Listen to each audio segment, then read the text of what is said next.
Bom dia a todos. Hoje vamos falar um pouco da imunologia.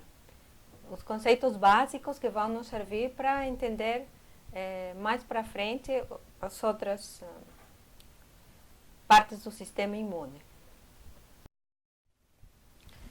Então vamos começar falando da imunidade. Ela vem da palavra latina immunitas, né? E que significa estado de um organismo que resiste às infecções ou infestações por possuir defesas específicas contra o agente agressor. A imunidade inata, né, e a imunidade adquirida fazem parte deste tipo de defesas. A imunidade inata, como seu nome fala, ela nasce com o indivíduo, protege o organismo contra agentes patogênicos e toxinas. Esta imunidade vai estar conformada por a capacidade de fagocitar bactérias, outros agentes invasores. Os leucócitos e macrófagos dos tecidos vão agir neste tipo de imunidade.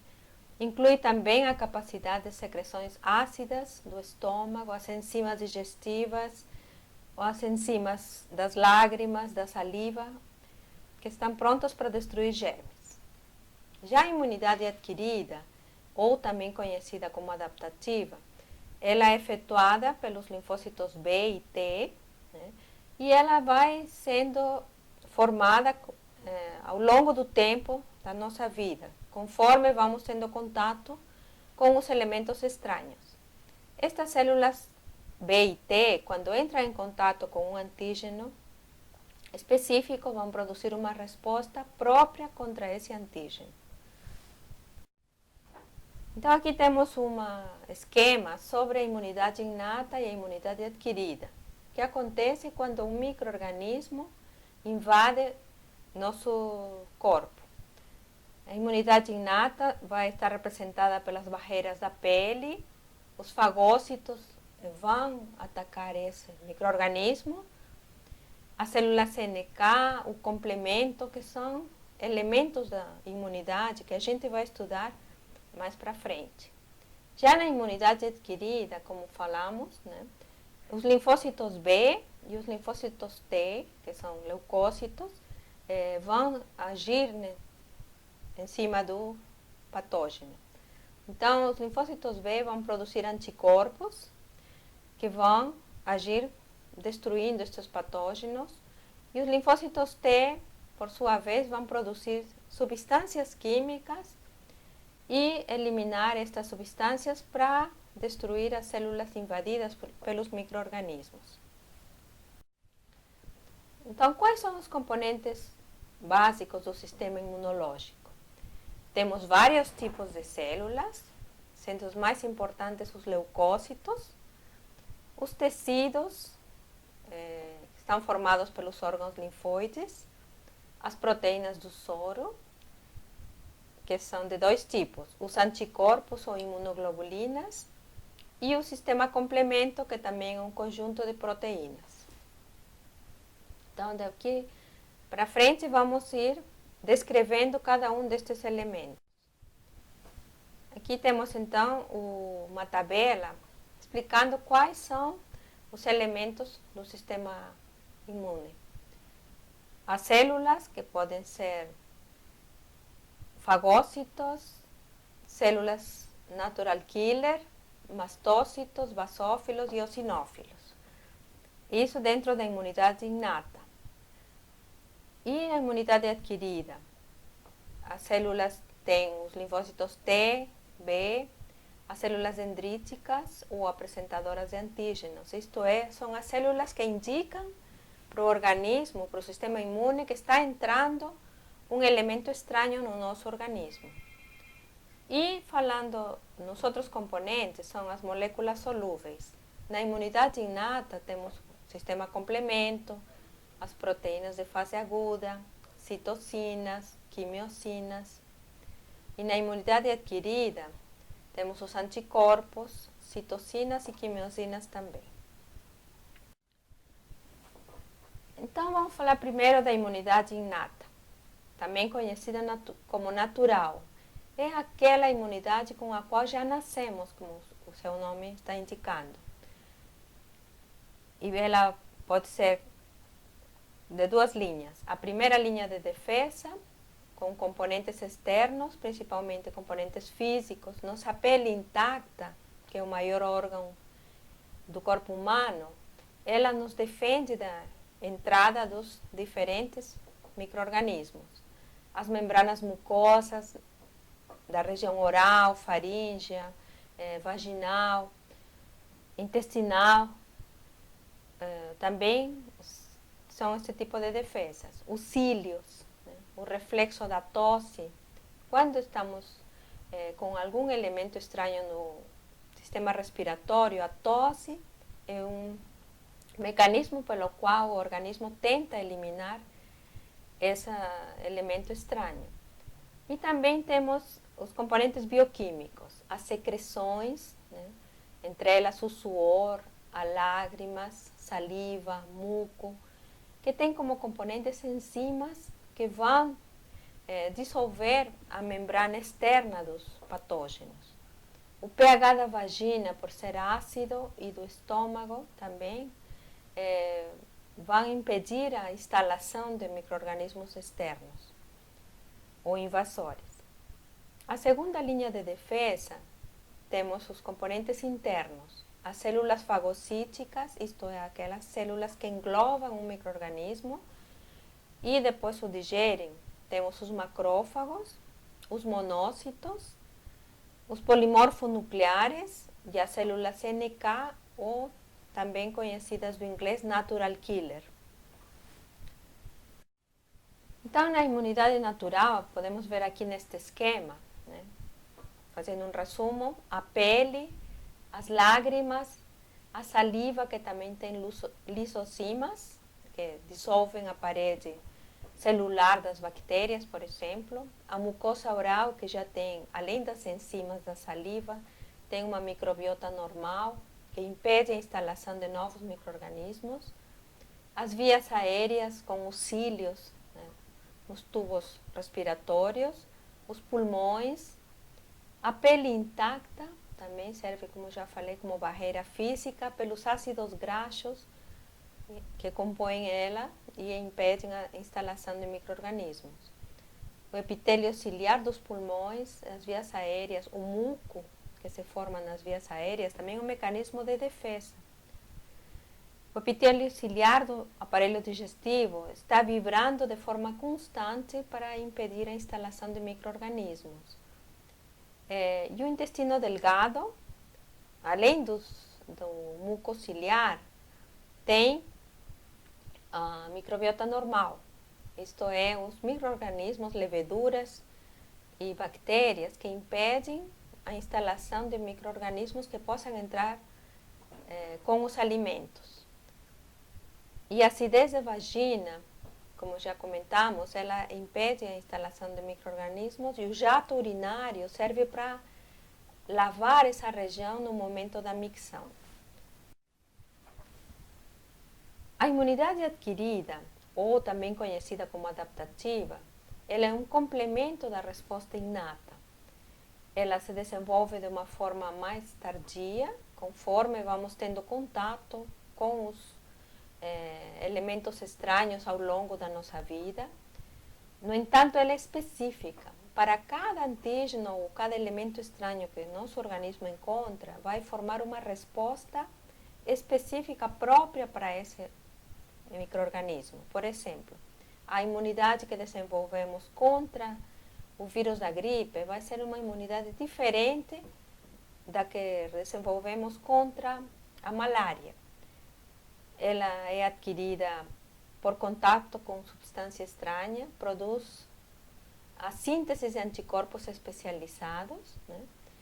E também um fator importante é o desenvolvimento da memória imunológica. Isto é, toda vez que nosso organismo encontra novamente esse patógeno, a imunidade adquirida vai ter uma resposta mais rápida e mais eficiente. Então, isto foi a base para o preparo das vacinas. A cada contato com o patógeno, a resposta é mais intensa e mais rápida. lembra o agente infeccioso, então pode impedi-lo de causar doença novamente. E nisso está fundamentada a memória imunológica. É adquirida a imunidade para resistir à exposição subsequente à mesma substância estranha.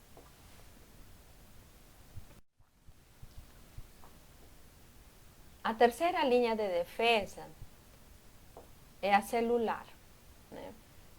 Daí, isto é composta por determinados grupos de células que compõem nosso sangue. Os linfócitos, que podem ser linfócitos ou células T, né? Elas podem ser T helper ou T auxiliares, que são as primeiras células que vão participar desta resposta. E as T citotóxicas, que são linfócitos T, que vão destruir as células invadidas pelos micro-organismos ou as células estranhas, como células de câncer, por exemplo. Já os linfócitos B, eles têm células B de memória e plasmócitos. Elas vão ser encarregadas de preparar os anticorpos. E as células apresentadoras de antígenos, ou CAAS, são células que vão indicar para o sistema imune a entrada de um patógeno. São os macrófagos, os monócitos, as células dendríticas e as células B também são células apresentadoras de antígeno. A outra linha de defesa, dentro da terceira linha, é o humoral, que está formada pelas proteínas, como anticorpos, proteínas da via clássica do complemento e as citocinas. Então, temos aqui uma tabela explicando um resumo dos dois tipos de resposta, a imunidade inata e da imunidade adquirida. Vamos ver as barreiras naturais, como já falamos, e o processo inflamatório também dentro da imunidade inata. E na resposta da imunidade adquirida, que é uma resposta mais específica, temos os anticorpos e a resposta imune celular. Então, quais são as células do sistema imune? Como já falamos, as mais importantes são os leucócitos. Mas antes disso, precisamos saber como que elas se formam. Então, vamos falar da hematopoiese. Hemato quer dizer sangue, poiese, a formação dessas células. Então, é um processo pelo qual as células sanguíneas crescem, se dividem e se diferenciam dentro da medula óssea. Já vamos explicar o que é a medula óssea também. Então, dentro dessa medula óssea, são produzidas três classes de células. Os eritrócitos ou hemácias, que vão transportar o oxigênio e a hemoglobina. As plaquetas, que são responsáveis pelo controle da hemorragia. E o mais importante para nós, nesta aula de sistema imune, os leucócitos, cuja grande maioria está envolvida nas defesas do hospedeiro. Então, aqui temos um esquema como a partir de uma célula tronco, né, uma célula mãe, se formam dois tipos de células, as linfóides e as mieloides. As linfóides darão lugar aos linfócitos T e linfócitos B, que já vamos descrever a seguir. E as células tronco-mieloides, elas vão desenvolver outros tipos de células, os eosinófilos, os basófilos, neutrófilos, os monócitos, os megacariócitos, que vão dar lugar às plaquetas, e os eritrócitos ou hemácias. As plaquetas e eritrócitos não são parte desta nossa aula. Elas têm funções específicas, mas não têm função dentro do nosso sistema imune. Então, vamos nos limitar só a falar dos leucócitos. Né? Então, estes leucócitos, leuco, quer dizer branco, e citos, células, porque numa lâmina, num estendido de sangue, só veríamos uma coisa transparente, já que estas células são incoloras. Por isso que foram idealizados e depois aperfeiçoados corantes que nos permitissem ver os leucócitos numa lâmina ao microscópio. Então, conforme a presença ou não de grânulos no citoplasma, temos dois tipos de leucócitos. Os granulócitos, ou seja, que tem grânulos no citoplasma, que temos eosinófilos e basófilos, e os agranulócitos, isto é, sem grânulos no citoplasma, como por exemplo os monócitos. Outro critério de classificação também é pela forma do núcleo, né? Então, monomorfonucleares e polimorfonucleares. Monomorfo quer dizer uma forma única, né? O núcleo é uma forma única, que forma uma peça só, como o caso dos linfócitos aqui à esquerda. E os polimorfonucleares, quer dizer, múltiplas formas de núcleo, o núcleo pode estar dividido em 2 ou 3 segmentos, dando a aparência de serem 3 núcleos aqui, por exemplo, no neutrófilo à direita. Então, os leucócitos, eles estão classificados em 5 grupos, né? Dentro daqueles que têm grânulos, os granulócitos, temos os neutrófilos, eosinófilos e basófilos, como vemos aqui nessa tabela. E os que não têm grânulos, temos os linfócitos e os monócitos. Cada um tem sua importância e sua função dentro do nosso sistema imune. Só para indicar, né, que os mais abundantes são os neutrófilos. Em cada mililitro de sangue, por exemplo, temos 4.800 neutrófilos. E os de menor quantidade, mas não por isso menos importantes, em cada mililitro de sangue temos somente 80 basófilos. Estas células vão se renovando, vão se multiplicando, vão morrendo também, as mais velhas, mas ao longo da vida elas vão nos protegendo. Tá?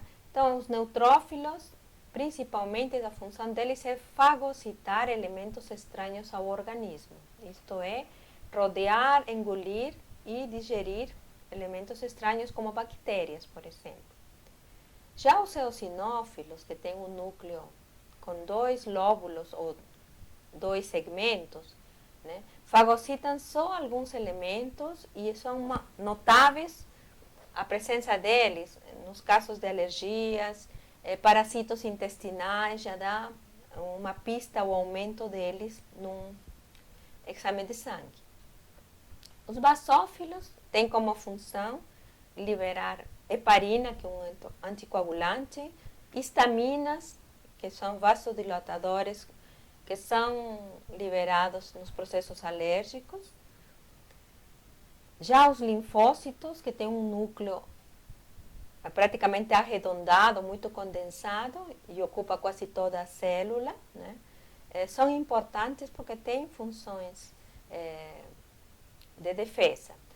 Temos os linfócitos T, que podem ser T auxiliares, T supressores ou T citotóxicos, né?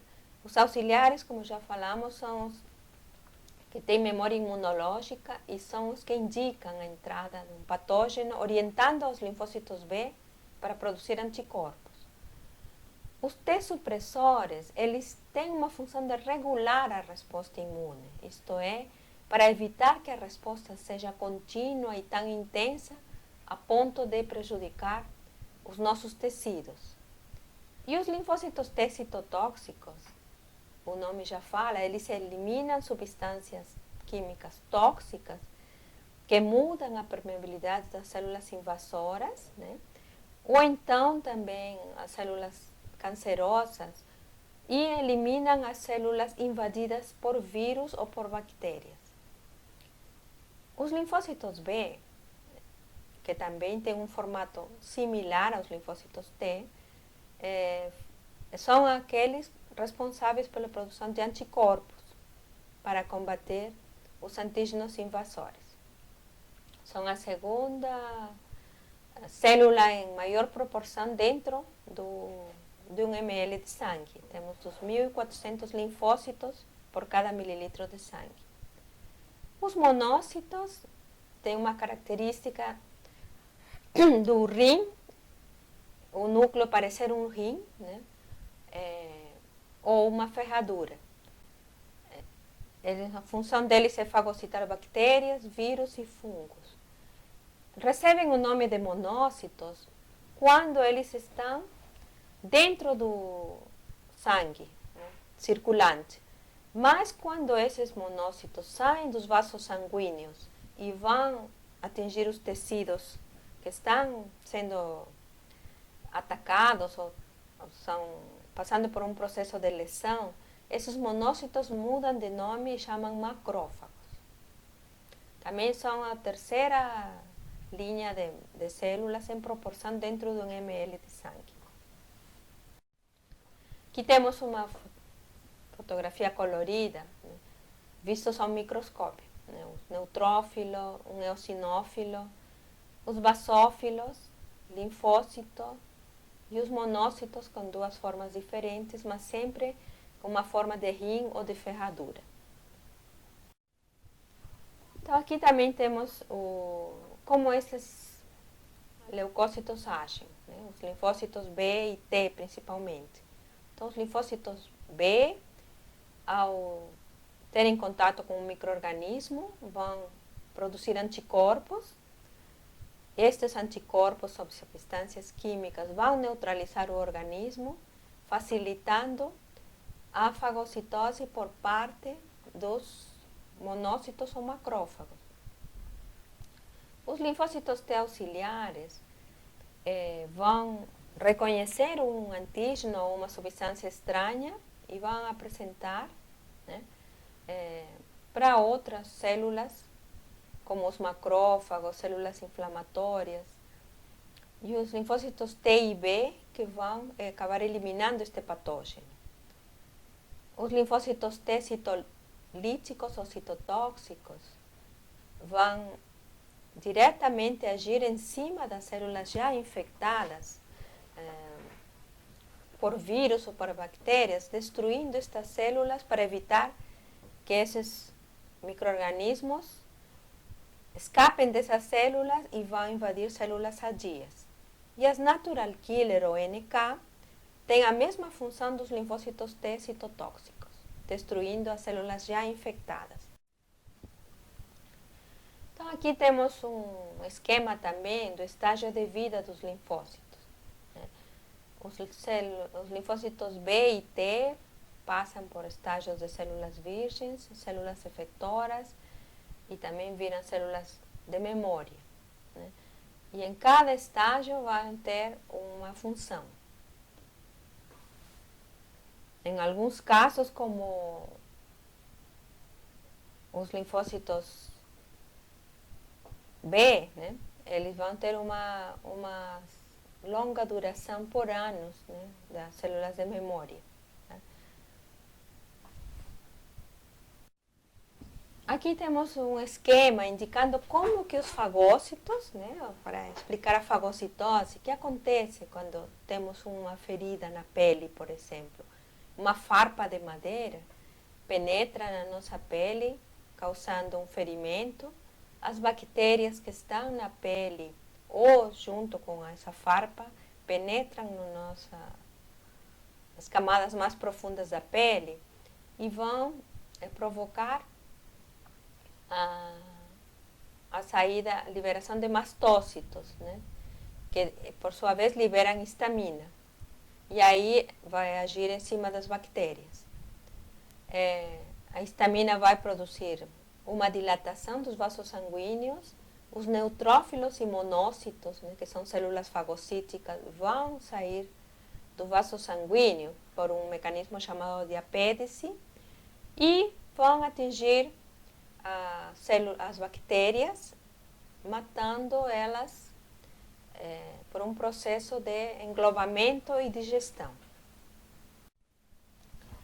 Aqui temos só para conhecimento de vocês, né, quando vem um exame de sangue, o que acontece, né, com cada leucócito, qual a sua função, quando diminui, quando aumenta. Né? Por exemplo, os neutrófilos, como já falei, são os leucócitos em maior proporção em 1 ml de sangue, está em 65%, de um mililitro. Então, ele nos defende das bactérias, né? E também agem nos processos inflamatórios. Quando diminui, penia, o sufixo penia quer dizer diminuição, né? E filia já significa aumento. Então, a neutropenia, né, vai acontecer quando estamos com anemia, com inchaço do baço, esplenomegalia, na febre tifoide, na malária. E quando aumentam os neutrófilos, principalmente quando estamos com uma infecção bacteriana de alta carga, com problemas de leucemia, até mesmo estresse. Outro exemplo são os linfócitos, né? Os linfócitos que já explicamos que são de 3 tipos, né? Os linfócitos B, os linfócitos T auxiliares, os linfócitos T supressores e os citotóxicos. Quando vamos ter uma diminuição de linfócitos, ou seja, uma linfopenia? Na AIDS, né, porque sabemos que os linfócitos T, CD4 são atacados principalmente pelo vírus HIV, na doença de Hodgkin, na insuficiência renal. O uso de corticosteroides também pode provocar uma diminuição dos linfócitos, as radiações ionizantes também. E quando aumentam esses linfócitos? Quando temos infecções bacterianas crônicas, virais, nos casos de leucemia, hepatites, certo? Então, vocês podem examinar essa tabelinha e isso vai lhes ajudar a entender um pouco melhor o resultado do exame de sangue. Agora vamos falar das células dendríticas, que também são importantes para nós, né? Como vemos aqui na figura, esta célula dendrítica está se aderindo a um linfócito, né, para atacar um patógeno.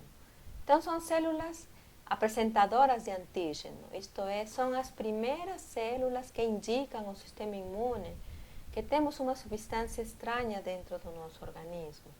Elas secretam sinais que vão estimular a resposta imune e produzem entre esses sinais interferon e citocinas para estimular, por exemplo, os linfócitos, os neutrófilos, os macrófagos a agirem contra os elementos estranhos. As células natural killer são um subconjunto, né, de linfócitos que participam na imunidade inata principalmente, ou seja, a primeira resposta, mas também tem importância na resposta imune adquirida. Então, quais são as funções dessas células NK? A citotoxicidade, né? Eliminam diretamente células infectadas, transformadas por meio da lise celular. Produzem rapidamente citocinas, que são substâncias químicas das quais já vamos falar. Ativam células dendríticas, linfócitos T, linfócitos B, né? Porque liberam fatores que vão amplificar essas respostas. E também produzem quimiocinas, que são substâncias químicas que vão estimular os neutrófilos e os macrófagos. Então, temos aqui uma célula NK, por exemplo, né, em azul, e a célula-alvo, que já está com vírus, poderia ser, por exemplo, uma célula hepática, né. Essas células NK vão eliminar os grânulos com toxinas dentro dessa célula infectada e vai acabar destruindo esta célula e os vírus dentro dela. Então, a seguir, já vamos falar como estas células também são produzidas e formam os órgãos linfóides. Então, nosso organismo todo está, dentro do nosso organismo está distribuído o sistema linfático e os órgãos linfóides, que é um sistema de defesa. Tudo que está em roxinho aqui neste esquema faz parte do sistema imune dos órgãos linfóides. Temos as amígdalas, os gânglios linfáticos, o timo, os vasos linfáticos pelos quais circula a linfa, que é uma substância que vai transportar os patógenos para até os órgãos linfóides. O baço, as placas de Peyer, né? A medula óssea, da qual já vamos conversar a seguir. Então, esses órgãos linfóides, né, que estão distribuídos ao longo do nosso corpo e geralmente em números pares, são divididos em dois grandes grupos. Os órgãos linfóides primários, ou geradores, porque são eles que formam as células do sistema imune, e os órgãos linfóides secundários ou periféricos, porque estão distribuídos ao longo de todo o nosso corpo e vão aumentar essas células do sistema imune quando há presença de um antígeno, né? Então, a medula óssea e o timo fazem parte dos órgãos linfóides primários. A medula óssea, ela vai formar e multiplicar os linfócitos T e B. O timo vai fazer principalmente a diferenciação dos linfócitos T dentro da resposta imune celular. Os órgãos linfóides secundários ou periféricos, né, está formado pelos linfonodos, o baço. A medula óssea também se comporta como um órgão linfóide secundário. E também temos os agregados linfocitários relacionados às mucosas, os MALT em inglês, né? E os antígenos das superfícies das mucosas, que vão agir em cima dos antígenos das superfícies das mucosas. Então, aqui temos um esquema dos órgãos linfóides primários ou geradores e dos periféricos. As células tronco da medula óssea vão formar a linhagem dos linfócitos B e os linfócitos T, então, que vão amadurecer na medula óssea ou no timo, né? E os órgãos linfóides periféricos, que são os linfonodos, o baço e os tecidos linfóides cutâneos e das mucosas. Então, a seguir, vamos descrever um pouco de cada um desses órgãos. Os órgãos linfóides primários, para começar, temos o timo. O timo é uma glândula pequena. Para poder visibilizar ela, teríamos que retirar os pulmões, né, e ver que ela está colada na traqueia, né, embaixo da tiroides. É uma glândula pequena, né, que se caracteriza porque dentro dela vão amadurecer os linfócitos T. Quando a criança nasce, o timo pesa de 10 a 35 gramas, continua crescendo até mais ou menos a puberdade, né? Alguns autores falam 12, 15 anos, depende de cada criança. Aí vai atingir um peso máximo de 20 a 50 gramas. E aí acontece um fenômeno de involução, isto é, regride, né, o crescimento, vai se atrofiando de forma progressiva ao longo da vida, e no idoso não pesa mais do que 5 a 15 gramas, porque já produziu o suficiente número de linfócitos T que já foram para parar em outros órgãos ou no sangue circulante. Então, o timo, na verdade, tem muita importância na infância. Os linfócitos no timo são chamados de timócitos, né, linfócitos T, de vários estágios de maturação. E a maturação no timo começa na parte externa do córtex, né, e vão até a parte central, onde a maioria das células T maduras irão para o sangue e os tecidos linfóides periféricos quando necessário. Então, aqui também temos um esquema, né, do timo, se fizéssemos um corte histológico, né, dividido em córtex externo, esta camada cor-de-rosa. A medula interna tem as células epiteliais, o estroma tímico, macrófagos, células dendríticas e principalmente os timócitos, as células T já maduras ou em diversos estágios de maduração, aqui na parte inferior. Falando agora em outro órgão linfóide, muito importante, é a medula óssea. Como comentamos, a medula óssea tem função como órgão linfóide primário e como órgão linfóide secundário. A medula óssea nada mais que é a parte esponjosa dos ossos longos, ossos grandes, como os omoplatas, ossos do quadril, ossos da perna, do braço, né? O fêmur, por exemplo. Toda esta parte esponjosa em vermelho é a medula óssea. Ela vai dar origem às células mãe ou células tronco, que por sua vez darão lugar a duas linhas de células, as linfóides, que darão lugar aos linfócitos, e as células mieloides, que vão se diferenciar nos leucócitos neutrófilos, as plaquetas e as hemácias. Então, ela é uma fábrica constante desse tipo celulares. É o lugar da medula óssea, então, onde se fabrica a maior parte das células sanguíneas, né? A maioria das etapas de maturação dos linfócitos B ocorre dentro da medula óssea, né? A maturação das células NK também ocorre dentro deste órgão, e esta maduração, né, e diferenciação das diferentes células são estimuladas por citocinas, que são proteínas produzidas por diferentes tipos de células, né, que vão controlar as reações inflamatórias e imunológicas. Então, as citocinas são os principais mediadores entre as células do sistema imune, vão regular a função destas células do sistema imune.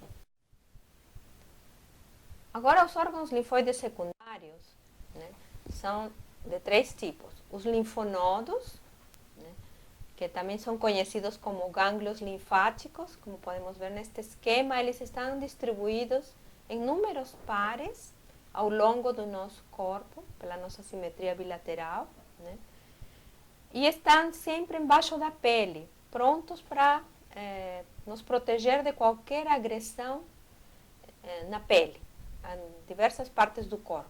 Então, temos os periauriculares atrás da orelha. Na região do pescoço nos protegem os jugulares e os submandibulares. Na região do ombro e membros superiores, as supraclaviculares. Nas axilas também temos linfonodos ou gânglios, né, que quando ficam inchados são conhecidos como ínguas. Na dobra entre o braço e antebraço temos dos lados epitrocleares. Na parte da virilha, os inguinais. E atrás do joelho, né, na dobra também da perna, os poplíteos. Todos estes linfonodos agem como esponjas que vão reter ou, pelo menos, encaminhar essas substâncias estranhas, utilizando a linfa, através dos vasos linfáticos, para sua destruição no próximo órgão linfóide. Então, eles, esquematicamente, vemos que também tem uma parte externa, né, uma corteza, chamada cápsula, e uma parte interna, ou medula, onde tem o centro germinativo que vai dar lugar aos diversos órgãos linfócitos. Né? Então, eles são agregados encapsulados, tem bastante vascularização, vasos sanguíneos, um tecido rico em linfócitos, né? E estão distribuídos, como já falei, pelo corpo todo. Tá? E eles vão favorecer o início das respostas imunes adaptativas para antígenos transportados dos tecidos para os vasos linfáticos e para os órgãos linfóides para a destruição deles.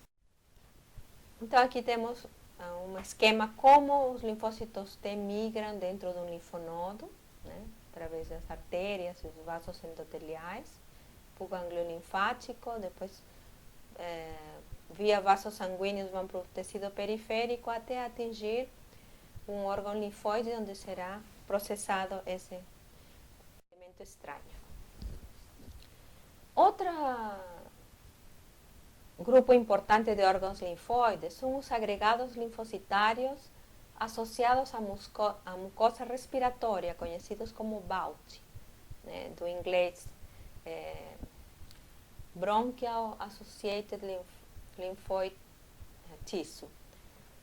Então, temos as amígdalas, que formam o anel de Waldeyer, já vamos falar delas agora, e os linfonodos mediastino-pulmonares, que estão justamente para proteger o sistema respiratório. Igualmente temos os agregados linfocitários no tecido pulmonar.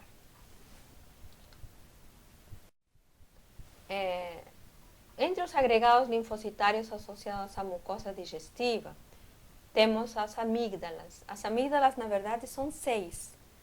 E como foi o cientista Waldeyer que identificou e estudou elas pela primeira vez, foram denominadas o conjunto anel de Waldeyer. Então, a gente, na verdade, só visualiza no espelho, quando temos uma dor de garganta, as amígdalas palatinas, aqui com o número 3. Mas temos também outro par chamado as amígdalas tubárias, que estão na parte posterior da boca. A amígdala faríngea, que é única e está colada na faringe. E a amígdala lingual, que está justamente no V que se forma. Quando levantamos a língua, vemos um V e na pontinha temos uma amígdala lingual. Todos estes órgãos linfóides, ou agregados linfocitários, servem para proteger da entrada de germes via alimentos, via ar ou com a água, né? Então, quando passamos por um processo infeccioso profundo e é recomendado retirar das amígdalas, as únicas que são retiradas são as palatinas. Então, ainda ficamos com 4 amígdalas que podem nos proteger nessa região da orofaringe. Mas se os elementos estranhos ou patógenos conseguiram passar essa barreira, no intestino também temos agregados linfocitários. No mesentério temos os linfonodos mesentéricos e aderidos no intestino delgado temos as placas de Peyer.